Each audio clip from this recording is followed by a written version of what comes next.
আমার আল্লাহ রাব্বুল আলামিনের প্রিয় রাসূলুল্লাহ সাল্লাল্লাহু আলাইহি ওয়াসাল্লাম হাদিসে মুবারাকার মধ্যে জানিয়ে দিলেন, সহিহ মুসলিম শরীফের 1745 নম্বর হাদিস, হযরত আব্দুল্লাহ ইবনে মাসউদ রাদিয়াল্লাহু তাআলা আনহুকে ডেকে বললেন, ও আব্দুল্লাহ ইবনে মাসউদ,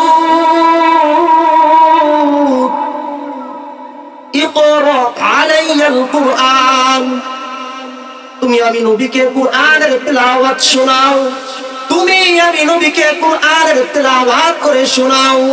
আব্দুল্লাহ ইবনে মাসউদ বলে, ইয়া রাসূলুল্লাহ,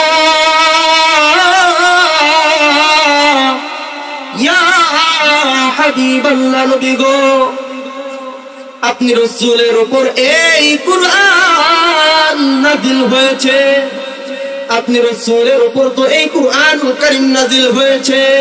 ইয়া রাসূলুল্লাহ,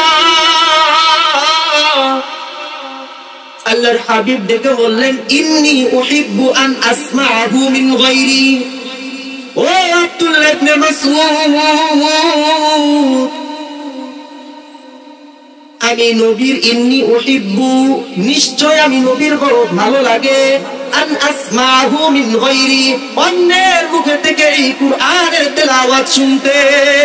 সুবহানাল্লাহ, রাসূলুল্লাহ সাল্লাল্লাহু আলাইহি ওয়াসাল্লামের যে কুরআনের তেলাওয়াত শুনতে ভালো লাগতো, সেই কুরআনের তেলাওয়াত আমাদের ভালো লাগবে কি লাগবে না?